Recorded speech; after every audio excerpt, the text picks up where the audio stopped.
Welcome to this week's episode of Sojourner. Welcome back to the ongoing series, How Spaces Define Masculinity, a Black and Black Biracial Men's Initiative. My name is Carol Jean Matthews-Shifflett, and I am the CEO of the Sojourner Group. I'd like to start by thanking my sponsors, the Utah Jazz, Planned Parenthood Association of Utah, Pacific Island Knowledge to Action Resource, PCAR, the Utah Coalition Against Sexual Assault, UCASA, and Inlighten Productions. Session 2 brings you three new men. Commodore Stone, an Atlanta-based technical consultant for private organizations and government agencies. He's a community activities volunteer and previous youth mentor. His foundation years were developed in urban cities, Washington, D.C., Atlanta, Georgia, Dallas, Texas, and Louisville, Kentucky. And then we have Chief Brian Lorkey. Chief is a retired deputy of the Unified Police Department in Kearns, Utah. He's currently head of the Security of Biofire Diagnostics. His foundation was developed in New York City and Northern California. And lastly, I bring you Pastor Marlon Lynch III, pastor and founder of Kingdom Huddle. He's an actor, is a lead mentor facilitator for Steve Harvey, and is president of the NAAGA FIST Foundation, which stands for the National African American Gun Association. The pastor's foundation was developed in Detroit, Michigan. Welcome, gentlemen. Please take 1 to 2 minutes to give a brief background of yourself, who you are, where you grew up, what adults were in your home while you were growing up, and what adults influenced your masculinity. Yes, I'm Commodore Stone. I live in Atlanta, been there for about 25 years. 10 years prior to that, I was living in the Washington, D.C. area, and in between there and Dallas, Texas. So, and I grew up in Louisville, Kentucky. So I've kind of been around a few major cities as far as from living and growing into my adulthood, manhood, masculinity, whatever you want to call it. I'm involved with a major church in Atlanta. I'll say Ebenezer Baptist Church. So in that capacity, I was a co-chair for our men's fellowship and things of that nature. So I've kind of been around the block a little bit when it comes to involvement and interaction between our communities and our youth and our elderly when it comes to men. So if there's anything to know about men, I should know a little bit about it. So Is that it? Is that all you want to tell us right now? Yes, ma'am. All right, we can go ahead and go to Chief Brian Lorkey, or Brian Lorkey, however you'd like to be referred. Would you go ahead and give us a little background about yourself? Absolutely. So I was born in New York City to a black father, white mother. Interracial relationships back in the 70s were not a whole lot. So my parents divorced at a young age. My mother and I moved out to Northern California, where there's some other family there. And I grew up in Northern California. I went to a Catholic high school, grew up as a swimmer. Not a lot of black people or even biracial people in swimming by itself. And of all places, I was recruited by the University of Utah right out of high school. So I moved out to Salt Lake City here at age 17. It was a huge culture shock for me. I did not know what a Mormon was.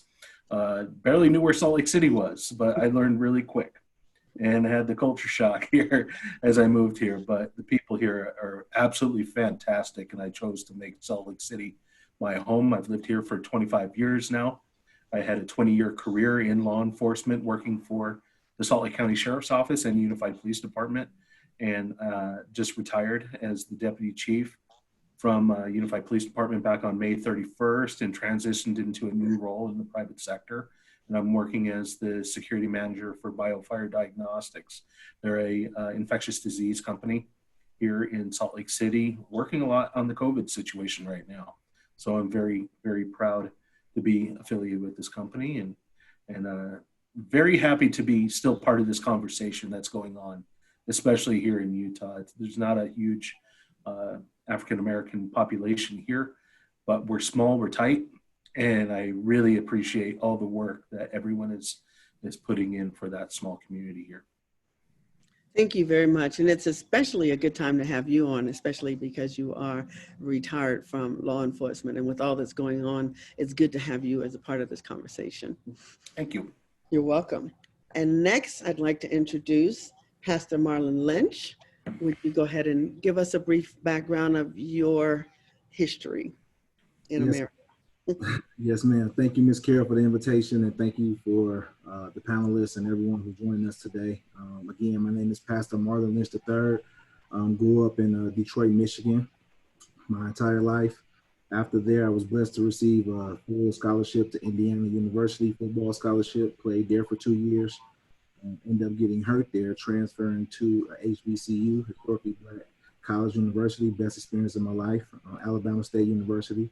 And that's where I graduated from with a degree in communications, radio, television. After that, we'll get more into my story as we talk, but I'm currently here in Utah. I've been here about 7 years. I'm a pastor and founder of Kingdom Huddle. I wear a lot of hats, do a lot of things in the community. I'm also an actor, and I just recently birthed NAGA Fist here in Utah on the first chapter here. So I'm excited about that, especially with the Second Amendment being at an all-time high and gun rights and police reform and everything like that. I think our community really needs to know their rights and also gun safety. So I'm happy to be here, and that's all I have for now. Okay. Thank you all very much. So we'll just get right into this.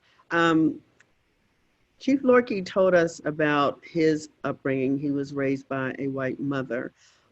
We didn't hear Pastor Lynch. Can you tell us about the adults who were in your own, where did you grow up, and the adults that were in your home?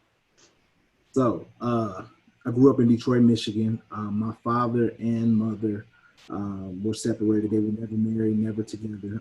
So I grew up pretty much a single parent home. Grew up under my grandmother, who recently died this past year, who was my heart, my soul, my foundation.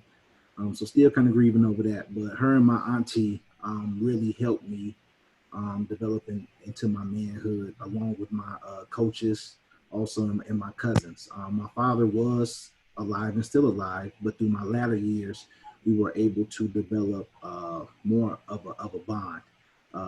But my father was in my law financially, but not to teach me how to be a man. There's a big difference. He was there to celebrate me through my athletic success. He was there for the good grades, but he wasn't there to teach me how to tie a tie.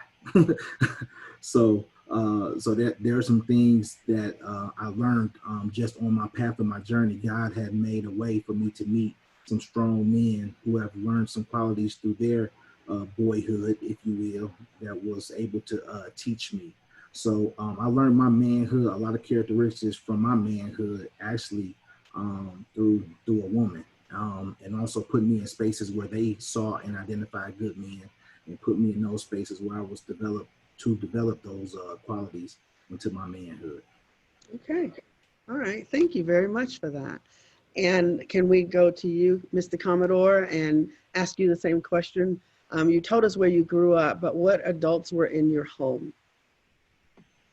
Okay. Well, I don't want it to sound complicated or too complicated it may be, but I grew up in Louisville, Kentucky, and my father was in my life till I was the age of around 9, and he passed when I was about 9 years old. So my father and mother, and so both African-American parents. And so during the moment of my father passing, I was kind of thrust into a world of having a stepfather for a short period of time, say maybe a year. And then after that, the remainder of my youth, technical youth life was raised in foster homes and homeless per se. Majority, I would say probably 15 to 20 different foster homes. Reason being so many foster homes is because I have There's five of us all together.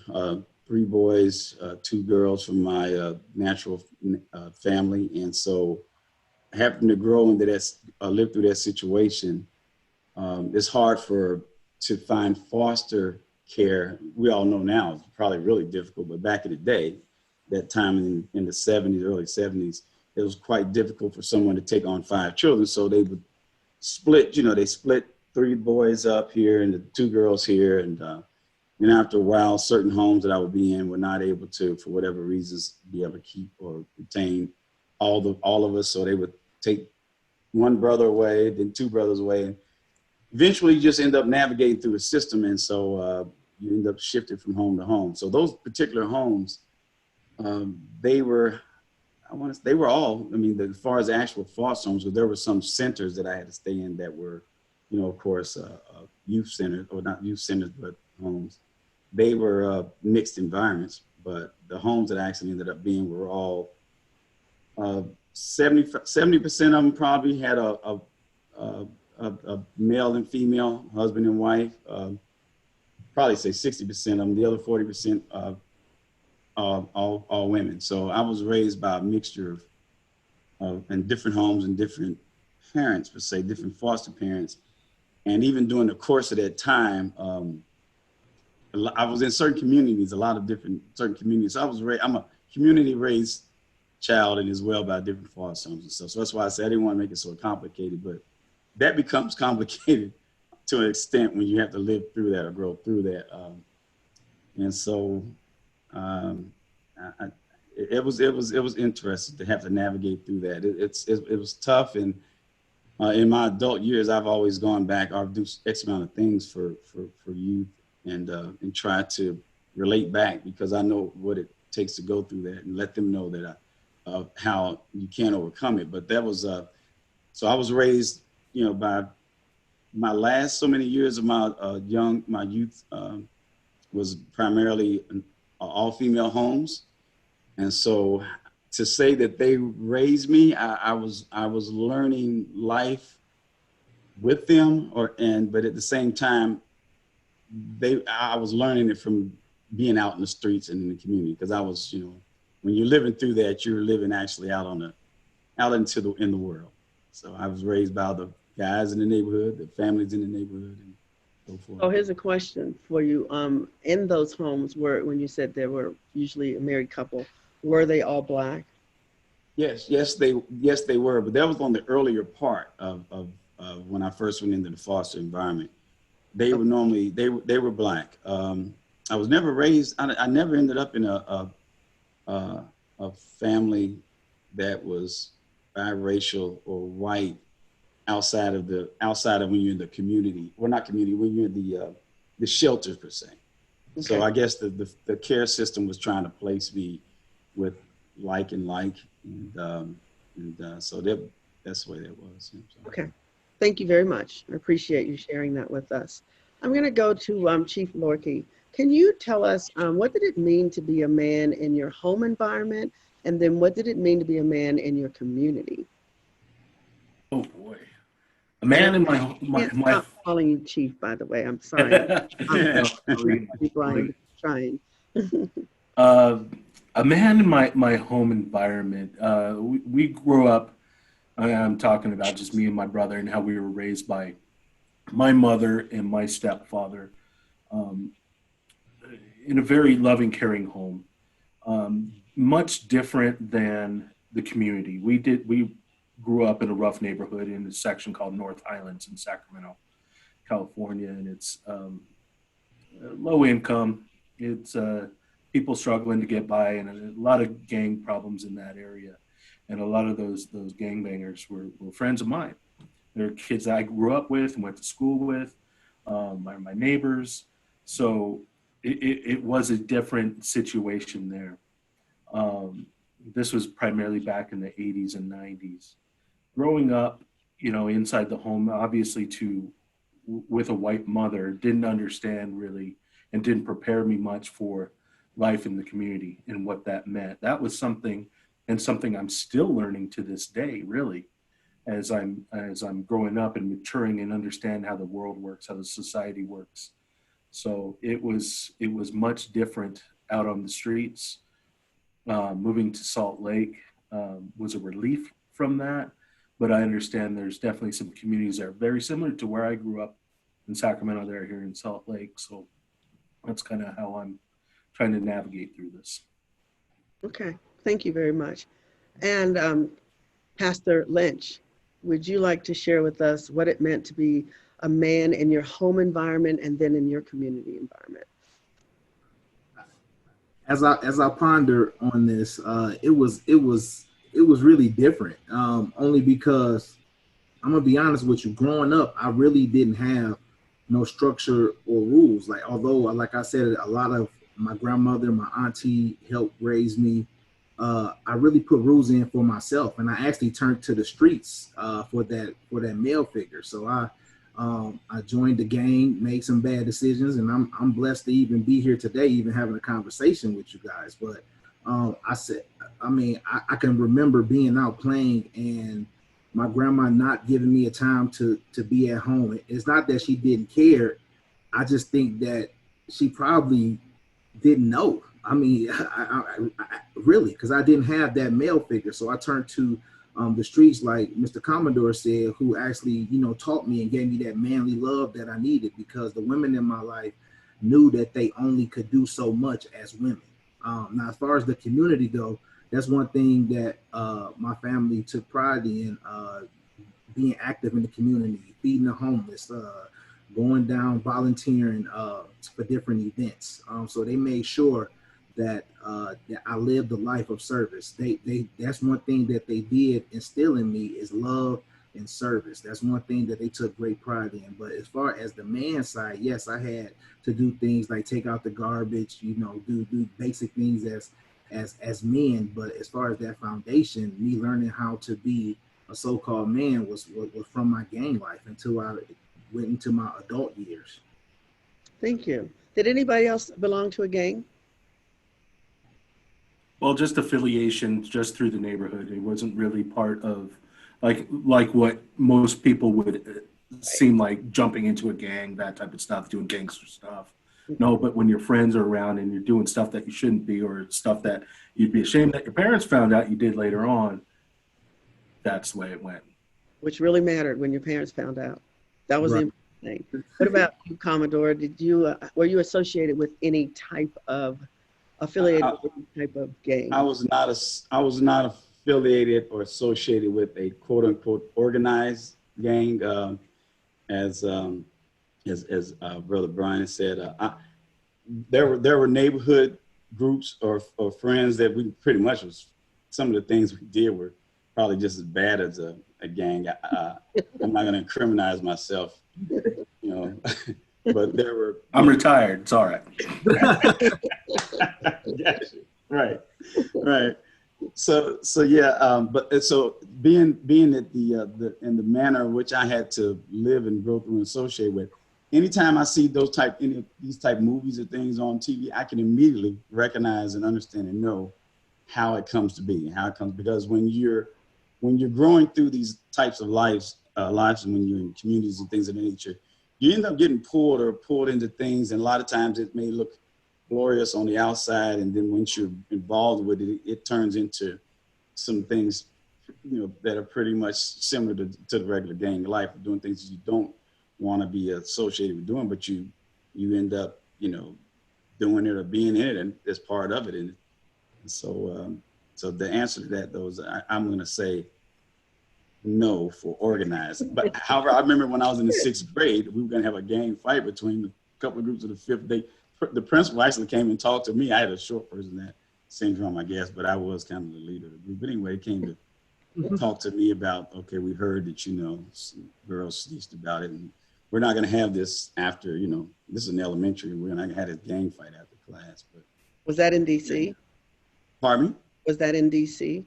No, that was in Louisville, Kentucky. Okay. That was in Louisville. A lot of people don't think of Louisville as probably being the same as opposed to a DC or a major city, but you gotta realize that's Muhammad Ali's city. That was a lot going on in Louisville back then, and it was a major metro city that was for lack of a better word, oppressed and through all kind of scenarios. So, Okay. All right. Thank you. So my next question, we'll start with Pastor Lynch. What was your understanding about the role and treatment of women? Oh, like I said, it was the highest thing on the menu. Way to put it. Let's just say my grandma, she did not play that. She taught me how I should treat a woman at a very young age, her and my auntie and my mom. I mean, they taught me that especially a Black woman is the queen of the earth. I should talk to them with respect. They told me that the most important woman is the woman that I'm looking at currently. You treat them with love, you provide for them, you defend, you protect them with every part of your soul. So for women, and that's the way I view that today. I love my wife with all my heart. However, I defend whenever I need to. I protect and I provide, especially for women. So it's a big part too of just lip service. It's about action. It's about service also. It's about when they're calling on you, you being able to step up and be there for them. We live in a very passive society now where people are calling right wrong and wrong right. But from a man's standpoint, my grandma always taught me that it doesn't matter who's right, it's about what's right. So I try to live by that today, especially when it comes to women, because women are the weaker vessel. So men need to get back to the table and being who they were called to be. Okay. What about you, Chief Lorky? You know, the pastor said a lot there, and I agree with a lot of that right there. And there's a lot that, you know, we grew up with as far as loving and respecting our mothers, our aunts, our sisters, and now for a lot of us, our daughters. But that was not, you know, portrayed in a lot of our culture. And I believe a lot of us here are from the same generation. So the music we listened to didn't really preach the same message that our home did. Thankfully, and I listened to the pastor here, what we learned in the home ultimately prevailed. And for me, dictated how I treated women as a young age, but also now. I have a daughter, I have a 15-year-old daughter who I'm very conscious about this. And as I send her off into the world, what type of man is she going to look for? And I hope I've provided that role model, that right example is the man you pick better treat you as good as me or better, or else we're going to. Yeah. Stay tuned for the next episode on How Spaces Define Masculinity, a Black and Black biracial men's initiative.